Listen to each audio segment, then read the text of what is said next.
Hey everybody, welcome to TIW Podcast. I am back for a very quick rapid fire episode reviewing the week of June 1st, 2020, starting with Raw episode 1410, continuing on through NXT. I didn't write the episode numbers for these.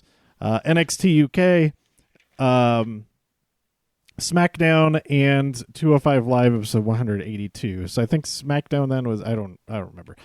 Anyway, this all culminated with NXT TakeOver in your house, so I'm mostly going to be talking about that, but I did want to go through the quick hits. We had Kyrie versus Nia Jax on Monday Night Raw, and Kyrie got hurt after getting thrown into the steps, so that was a big bummer. And Nia Jax won the match after that, and then we had Asuka versus Charlotte, champ versus champ. And Asuka lost via countout, I think, after Nia Jax came and was a distraction while Asuka was outside of the ring. Those were the most notable things I thought for Raw. I did watch the Hulu version of the show, so there are probably some things that I missed out on that I may have enjoyed even more. Well, I didn't even necessarily enjoy those parts, but there you go. Next week, there's going to be a brand new Peep Show with Christian and Edge, so that's going to be pretty cool. Over on NXT, this episode was pretty great. We had Candice versus Mia, which we ended up with Keith Lee coming out and carrying Johnny Gargano to the ring while Candice was trying to jump on his back, and was like, oh, there's no problem. We had Tony Nese versus Isaiah Swerve Scott. Swerve is back in the game. He's got his confidence back, so that's great. Then we had a triple threat: Breezango versus Undisputed Era versus Oni and Danny. That was awesome. Breezango won. They also had an astronauts NASA themed entrance, which was awesome. Then we had Aaliyah and Santana Garrett. Santana Garrett won. Aaliyah. And Robert Stone in shambles. Robert Stone is in bad shape. And we had Bronson Reed versus Cameron Grimes. It's Grime time, baby. Cameron Grimes won that match. And then the final. This match was fantastic. Phantasma. It was fantastic and Phantasma, as Phantasma defeated Drake Maverick to win the interim Cruiserweight Championship. And even though he lost, Triple H came out and he had a nice little folder there, and Drake Maverick got a contract. How crazy is that? Like, the storyline is so weird as it relates to the real world stuff. So I don't even know. It'll be interesting to know the story behind all of it. If it was a part of plan, it's very, very weird, but awesome for Maverick. Over on NXT UK, it was a Gallus Fest. We had Gallus versus British Strong Style from January 9th, 2019. I think that was like kind of their debut as a trio, if I remember correctly. Then we had Joe Coffey versus Dave Mastiff from August 31st in TakeOver Cardiff. They had some roundtable highlights from all of the Scottish champions. Little did we know, the next night something would happen where one of these teams would not be champions any longer. But then we also had NXT TakeOver, NXT UK TakeOver ladder match from Blackpool 2. That was awesome. Okay, then moving on to SmackDown. Jeff Hardy explains that he was attacked. Everything went dark, and he thought that maybe he slipped again, but he was confident that he did not slip, that somebody had attacked him, and that someone at the police station said that they had red hair and a red beard. So he suspects Sheamus. Then we had King Otis, who stole King Corbin's crown. Fight King Corbin. King Otis won via Mayonnaise the 8th. No, that's not what happens. He was called King Mayonnaise the 8th by Corey Graves. He won by disqualification because King Corbin used a chair. Let's see. The Miz and Morrison had a stakeout pranking Braun Strowman. At first, they had a water bottle explode onto him. That was pretty funny. Then they got slimed. Mostly Caleb Braxton got slimed. But then they smashed his car. Totally smashed his car. Broke the windshield and everything, that is not a prank. that might be a felony for smashing a vehicle, destroying a vehicle. I don't know. Lacey Evans versus Sonya happens. Lacey won. The referee got hurt during that. I don't know if that was an actual that was a legit thing or not. It was very weird. It did happen at a commercial break, so I don't know. Let's see. And then the main event, this match was fantastic. Alexa, another fantastic main event match. I keep using the same word. Alexa and Nikki Cross lost the women's tag team titles to Sasha and Bayley. And Sasha's not Sasha. Sasha got the win. A reversal. She got a roll up out of a reversal of the bank statement, I think. I don't remember, but Bayley was very happy, and she had both of her championships and said, "That's so heavy. I have so much gold." Then 205 Live, we had Oni Lorcan versus Tahuti Miles, and Oni got the win, getting even for Tahuti defeating Danny last week. Although, like, a lot of these matches ended with roll-ups and stuff, which is getting a little bit annoying. But anyway, then we had Swerve versus Gallagher, and Swerve won that match, reversal out of an armbar.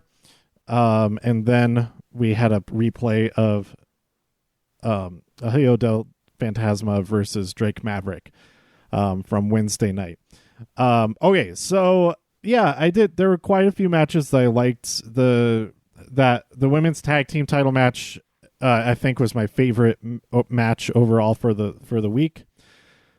Outside of TakeOver in Your House, which I will now talk about here. Okay, so TakeOver in Your House was awesome.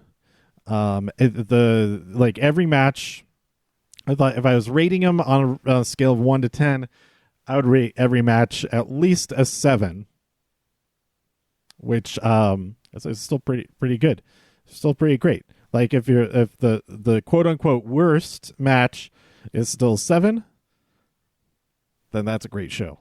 That's a great show. So we open up the show with Team Pixie Wings versus Team Tank. I liked it when Raquel told Dakota to be careful when she missed that running kick into the corner. But me and Candace, at one point, they just brawl into the back, and that leaves Tegan Nox and Shotzi Blackheart to face off against Dakota Kai and Raquel Gonzalez. The win comes after a shiniest wizard to Dakota Kai delivered by Tegan Nox, of course. And then we had a great ice cream commercial with Boog Hagen screaming, yeah! Or not like that, but then we had a Finn Balor versus Damian Priest, like huge bump into the steps. It was crazy. That looked super painful. And then Finn Balor eventually won via two de gras, or as I wrote down, 2 de gras. Then we had Johnny Gargano versus Keith Lee. Johnny kept his keys in his pants. He came out through the doorway in the middle of the set. By the way, the set was awesome. And right at the beginning, I said, okay, somebody's going to get thrown through that window. That's going to be great. But man, there's a moment when Keith Lee hit this jumping spin kick. It was like a jumping spinning heel kick type of thing. And Johnny, he dodged it, but he had this look on his face like, what was that? What? And that was the same expression I had, like how he can do that. But yeah, Johnny he locked himself out of that door, and there's a doorbell or a doorbell camera, like a security camera thing. So we got to see a few minutes of this match, or like a minute of this match from that perspective, which was really funny. Johnny Gargano got thrown through some of the plexiglass around the ring, and then was defeated after the Big Bang catastrophe from Keith Lee. And then we had a backlot brawl. Adam Cole versus Velveteen Dream. This match was awesome. I enjoyed it so much. Cole arrives in a big old monster truck. Velveteen Dream arrives in a yellow Lamborghini and steps out of it dressed as Negan from The Walking Dead. And that was so awesome. Early in the match, they end up away from the ring, and then a car pulls up, and the driver says, "Hey, did any of you order an Uber?" And it's so funny. I thought for sure that they were going to brawl into the backseat of the Uber and then continue the fight elsewhere, like just keep fighting as they go to their next location. But that did not happen. It was still really funny, but they had plenty of stuff to do there at the back lot. So Undisputed Era, they come rolling in. They try to get Adam Cole the advantage. They start throwing a whole bunch of chairs after Adam gets knocked off of the ladder. They're on a ladder next to a car. And Adam Cole got thrown off of it into the windshield, and he says, "Oh, you know what to do. You know what to do." And they go jump into the back of his monster truck, back it up into to the ring, and just throw a ton of chairs.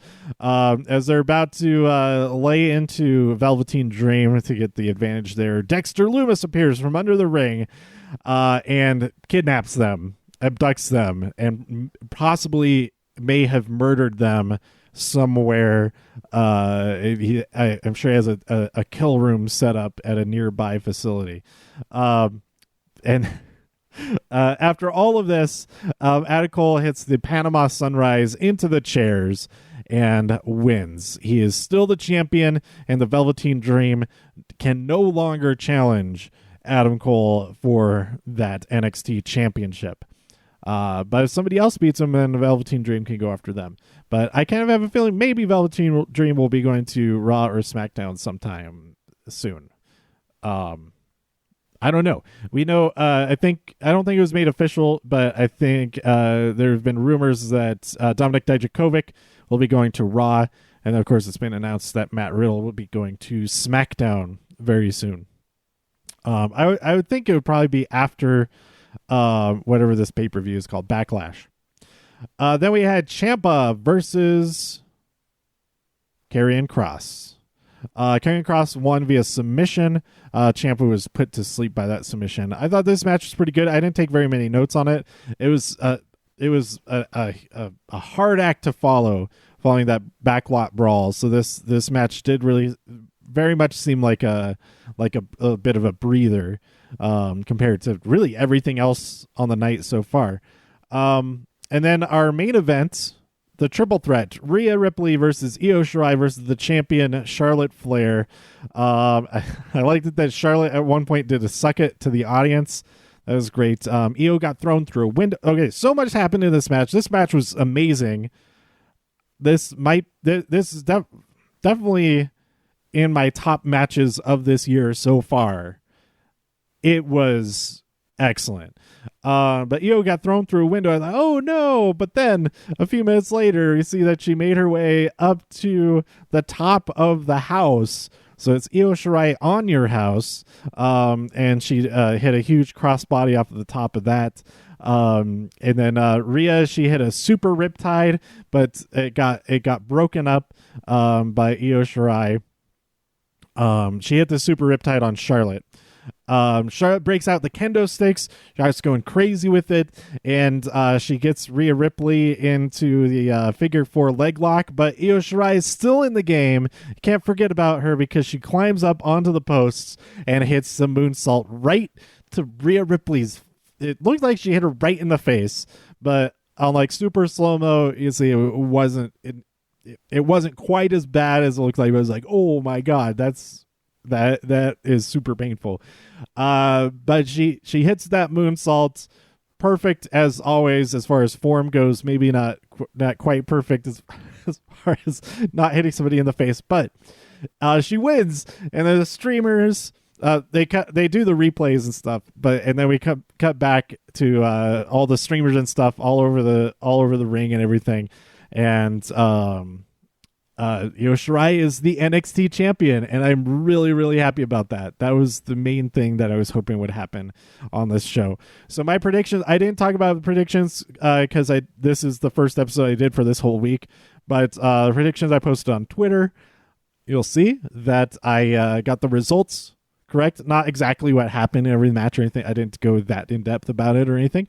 I got all of them right except for the 6-woman tag team match.